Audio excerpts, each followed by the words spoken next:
Computer seat परीक्षण च्यानलमा तपाईलाई स्वागत छ। म दानबहादुर बोहरा। यस च्यानल मार्फत म तपाईहरुलाई लोकसेवा आयोग तथा अन्य विभिन्न परीक्षामा सोधिने प्रश्न उत्तरको बारेमा सिकाइरहेको छु अथवा आफूले जानेको चर्चा गरिरहेको छु। आशा छ भिडियोहरु तपाईका लागि उपयोगी भइरहेका छन्। र आज पनि हामी समसामयिक आउन सक्ने क्वेशनहरु मध्ये एउटा क्वेशन हेर्छौं आज। त्यो क्वेशन के रहेको छ भनेपछि तपाईको कम्प्युटरमा तपाईको पीसीमा क्यानन एलबीपी 2900 ड्राइभर इन्स्टल गर्नुहोस् भनेर आउन सक्छ। यो क्यानन एलबीपी 2900 भनेको हाम्रो के हो त?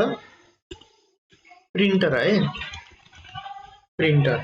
अब यो जुनसुकै पनि आउन सक्छ। तपाईको क्यानन एलबीपी 2900 नै क्यानन 2900 नै भन्ने छैन।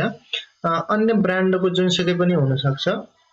त्यही भएर यो एउटा एक्जाम्पल हो र मोस्टली युज हुने हाम्रो जुन प्रिन्टर छ त्यो पनि हाम्रो क्यानन एलबीपी 2900 नै हो है। क्यानन एलबीपी 2900 भनेको हामी अफिसहरुमा देख्न सक्छौं। मैले गुगलमा सर्च गरेर अहिले देखाउन गइरहेको छु तपाईलाई।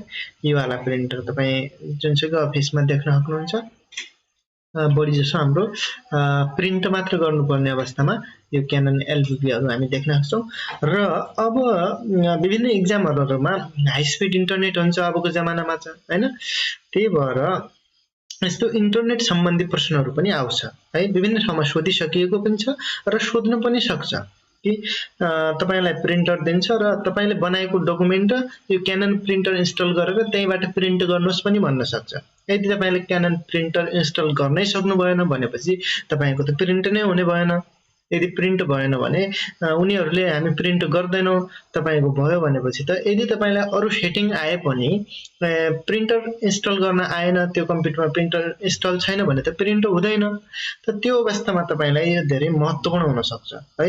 त्यही भएर आज हामी यो क्यानन प्रिन्टर अथवा कुनै पनि ब्रान्डको प्रिन्टर हामीले हाम्रो कम्प्युटर अथवा ल्यापटपमा कसरी इन्स्टल गर्ने र सजिलै हामीले कसरी प्रिन्ट स्क्यान लगायत अन्य कार्यहरु प्रिन्टरद्वारा हुने कार्यहरु गर्ने भन्ने कुरा आजको भिडियोमा हामी चर्चा गर्न गइरहेका छौं।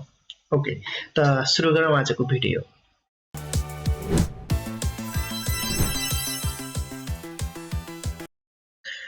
पहिला तपाईलाई अब क्यानन कुन ब्रान्डको हो त्यो थाहा हुनु पर्यो।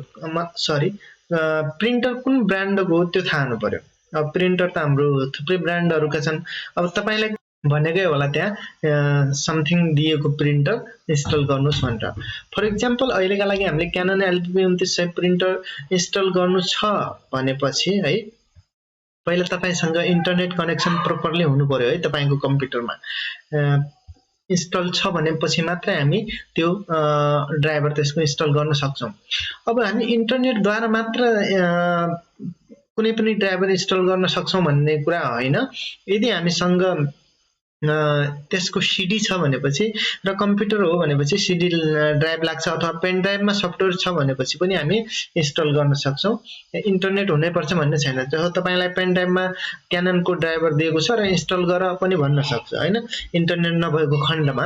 अथवा तपाईलाई सीडी दिएर यो सीडी क्याननको अथवा समथिङ प्रिन्टरको त्यसलाई इन्स्टल गर भनेर पनि भन्न सक्छ हैन। त्यस्तो अवस्थामा तपाईलाई पहिला त्यो सेटअप फाइल हुनु पर्यो के तपाईको। त्यो चाहे सीडीमा आउन सक्छ अथवा हामीले इन्टरनेटबाट, अब छैन भनेपछि इन्टरनेट छ भने हामीले विकल्प इन्टरनेटबाट डाउनलोड गर्नु पर्यो है।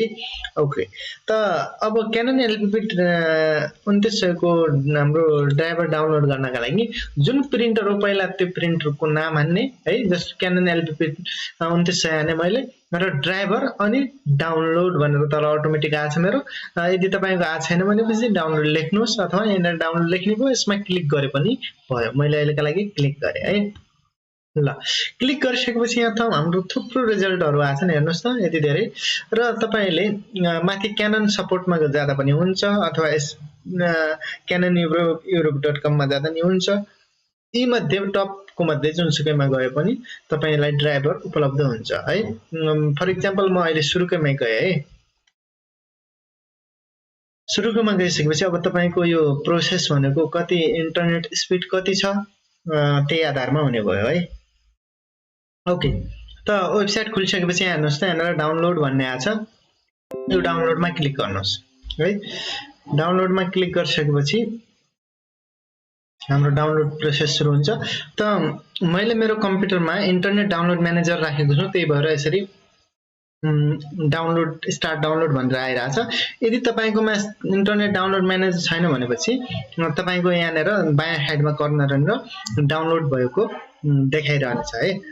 र मेरो चाहिँ डाउनलोड भइसकेको छ। इन्टरनेट स्पिडका आधारमा तपाईको अब अलि टाइम लाग्न सक्छ। यदि इन्टरनेट स्पिड स्लो छ भनेपछि है, इन्टरनेट स्पिड राम्रै छ भनेपछि तपाईको पनि डाउनलोड भइसक्छ। र ओपन फोल्डर अब मैले गरे ओपन फोल्डर, अथवा तपाईको यहाँ यसरी ओपन फोल्डर देखाउँदैन होला इन्टरनेट डाउनलोड म्यानेजर छैन भने। त्यही भएर तपाईले के गर्ने भनेपछि कम्प्युटर दिस पीसी अथवा कम्प्युटरमा जाने अनि डाउनलोडमा जाने। डाउनलोडमा गइसकेपछि यहाँ तपाईको यही पनि देखाउन सक्छ है तपाईको अब डाउनलोड गरेको फाइल। मेरो चाहिँ प्रोग्राम भित्र होला, प्रोग्राम भित्र गए म र यहाँ एलबीबी 2900 समथिङ भनेर आएको छ है। अब यसमा डबल क्लिक गर्ने, तपाईको जुन ठाउँमा छ त्यस ठाउँमा गएर डबल क्लिक गर्ने है र यसमा क्लिक गर्ने। र हाम्रो यो जिप फाइल भएकोले एक्सट्र्याक्ट भएर अब हाम्रो नर्मल फाइल भइहाल्यो है। यहाँनिर नर्मलमा देख्न सक्नुहुन्छ तपाई, अलि नर्मल फाइल। अब यसमा डबल क्लिक गरेर हामीले यो 64 बिट हामीले डाउनलोडै 64 बिट को गरेका थियौं, त्यही भएर 64 मा डबल क्लिक गर्ने है। अब हामीले यो 64 अथवा 32 बिट छुट्टै पनि डाउनलोड गर्न सक्छौं है। मैले यहाँ सर्च गर्दाखेरि जुन छ यहाँनिर सुरुमै हेर्नुस् त 64 बिट भनेर थियो। यदि हाम्रो कम्प्युटर 32 बिट हो भनेपछि यहाँनिर 32 लेख्न सक्छौं है। देखाइहालेको छ हैन कुन विन्डोज हो कति बिट हो। मानौ 32 बिट हो भनेपछि 32 बिट ड्राइभर डाउनलोड भनेपछि अब हाम्रो 64 बिट नभएर 32 बिट को आयो। तर यो हाम्रो पीसी 32 बिट को हो कि 64 बिट को भनेर थाहा पाउनका लागि के गर्ने त दिस पीसी मा जाने र अल्ट सँग इन्टरफेस गर्ने अथवा राइट क्लिक गरेर प्रोपर्टिज मा जाने भनेर मैले भनेको थिए है। के गर्ने त दिस पीसी मा राइट क्लिक गरेर प्रोपर्टिज मा जाने। प्रोपर्टिज मा गइसकेपछि यहाँ तपाईको कम्प्युटर 32 बिट हो या 64 बिट हो त्यो चाहिँ हाम्रो देखाउँछ है। जस्तो मेरो कम्प्युटर चाहिँ यहाँनिर हेर्नु त सिस्टम टाइप भनेर छ, यहाँनिर 64 बिट अपरेटिङ सिस्टम भनेको छ। र 64 भने 64 बिट का लागि डाउनलोड गर्न सक्नुहुन्छ, 32 बिट हो भने 32 बिट का लागि तपाई ड्राइभर डाउनलोड गर्न सक्नुहुन्छ है। ओके, त यसरी एक्सट्र्याक्ट भइसकेपछि हाम्रो यहाँनिर 64 आछ। तपाईको यदि 32 हो भने यहाँनिर 32 आउला। अनि यो भित्र जाने डबल क्लिक गर्ने र सेटअप भन्ने जुन फाइल दिएको छ एप्लिकेसन भनेर है। तपाई एउटा कुरा यसरी ध्यान दिनुहोस् कि कम्प्युटरमा कुनै पनि सफ्टवेयर इन्स्टल गर्नु पर्यो भने त्यहाँ एउटा सेटअप फाइल हुन्छ। ई फाइल एक्सटेन्सन भएको सेटअप फाइल हुन्छ भन्ने कुरा तपाई बुझ्नुस् है। यही सेटअप फाइलमा डबल क्लिक गर्ने हो जुनसुकै सफ्टवेयर इन्स्टल गर्नका लागि, जुनसुकै प्रिन्टर इन्स्टल गर्नका लागि, हरेक के जुनसुकै कम्प्युटरमा इन्स्टल हुने 99 भने नि हुन्छ 99% जुन फाइलहरु इन्स्टल गर्नका लागि सफ्टवेयर भित्र एउटा सेटअप फाइल रहेको हुन्छ र त्यो सेटअप फाइलमा हामीले डबल क्लिक गर्ने। exe फाइल एक्सटेन्सन भएको है। अब exe फाइल एक्सटेन्सन भन्नाले तपाईले त्यो फाइलमा राइट क्लिक गर्नुस्। जस्तो यहाँनिर दुई सेटअप छ नि त हाम्रो, यो माथिल्लो सेटअपमा मैले राइट क्लिक गरे र प्रोपर्टिजमा क्लिक गरे है। प्रोपर्टिजमा क्लिक गरिसकेपछि हेर्नुस् त exe फाइल टाइप के छ त exe। र अर्को सेटअप जुन छ दुईटा सेटअपमा कन्फ्युज हुनुभयो भने राइट क्लिक गर्ने, प्रोपर्टिजमा क्लिक गर्ने र यसको सेटअपमा फाइल टाइप चाहिँ के .ini भन्ने छ। त्यही भएर exe फाइल टाइप यसको अलिकति छुट्टै देखाउँदाखेरि नै तपाईलाई अलि छुट्टै खाले देखाउँछ है। यसमा सेटअप फाइलको भन्न खोजे मैले है। जस्तो मैले ठुलो लार्ज आइकन बनाए हो, यस्तो खाले चिन्ह हो कि देख्दै हुनुहुन्छ नि तपाई। चिन्हको नाम त मलाई पनि ठ्याक्कै थाहा छैन है जुनसुकै सेटअप फाइलमा यो वाला चिन्ह हो यस्तो चिन्ह भयो भने यही सेटअप फाइल हो भन्ने तपाई बुझ्नुस् र यसैमा तपाईले डबल क्लिक गर्ने हो कुनै पनि सफ्टवेयर इन्स्टल गर्नका लागि यो क्यानन एलबीबी 2900 इन्स्टल गर्नका लागि मात्र नभई तपाईले बर्डर एचपी जुनसुकै प्रिन्टर जुनसुकै सफ्टवेयर इन्स्टल गर्नका लागि त्यहाँ सेटअप फाइल हुन्छ त्यो सेटअप फाइलमा डबल क्लिक गर्ने है डबल क्लिक गर्ने अथवा राइट क्लिक गरेर रन गर्ने र त्यहाँ तपाईलाई अब परमिसन माग्छ कि तपाईले यस सफ्टवेयरलाई साच्चै इन्स्टल गर्न चाहनु भएको हो त भनेर सोध्छ त्यतिबेला तपाईले एस गर्दिने है अब एस गरिसकेपछि के हुँदैन भनेर तपाईले इन्स्ट्रक्सन पढ्दै जाने हो भनेपछि एकदम इजी हुन्छ है एकदमै इजी त्यस्तो गाह्रो के हुँदैन कुनै पनि सफ्टवेयर इन्स्टल गर्नका लागि र जसरी हामीले क्यानन एलबीपी 2900 को ड्राइभर इन्स्टल गर्यौं त्यसैगरी अन्य जुनसुकै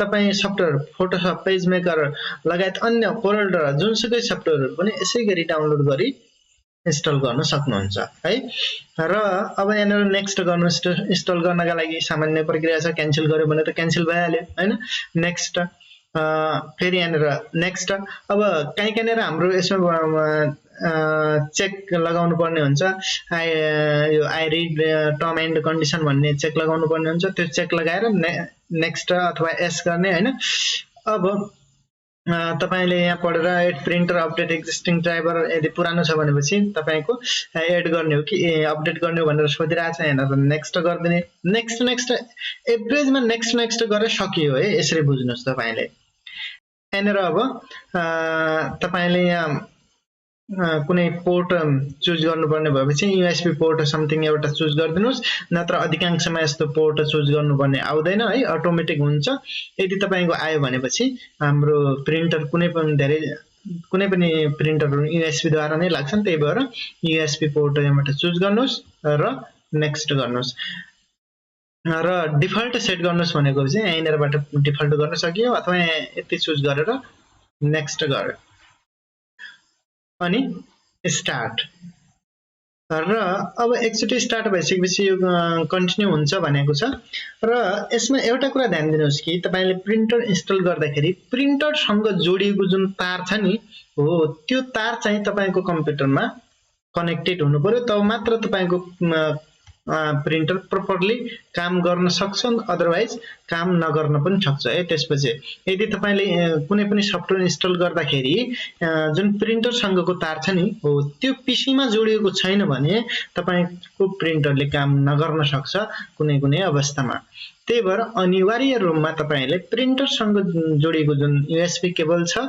त्यो केबललाई कम्प्युटरमा अथवा ल्यापटपमा अनिवार्य जोड्नु होला र त्यसपछि एस गर्नु होला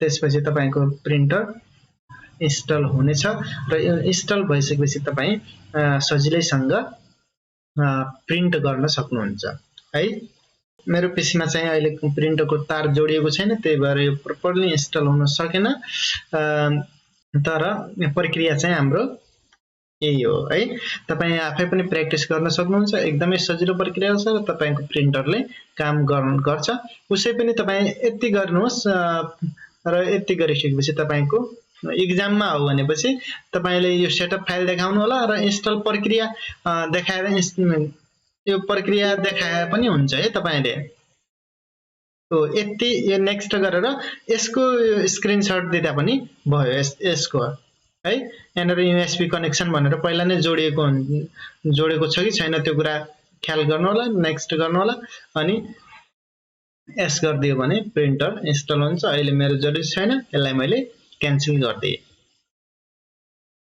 ओके त यसैगरी तपाई अन्य प्रिन्टरहरु पनि इन्स्टल गर्न सक्नुहुन्छ इन्टरनेट द्वारा सेटअप फाइल डाउनलोड गर्ने अनि डबल क्लिक गरेर इन्स्टल एस गरेर नेक्स्ट गर्नु मात्र छ जुनसुकै सफ्टवेयर इन्स्टल गर्नका लागि है यसैगरी अब म अरु प्रिन्टरहरु लगायत सफ्टवेयरहरु कसरी इन्स्टल गर्ने भन्ने भिडियोहरु पनि बनाउने छु त त्यसका लागि तपाईले च्यानललाई सब्स्क्राइब गर्नुस् लाइक गर्नुस् यदि महत्त्वपूर्ण भिडियो हो जस्तो तपाईको आफन्त अथवा तपाईको साथीहरुलाई चाहिने भिडियो जस्तो लाग्यो भने शेयर गर्नु होला धन्यवाद नमस्कार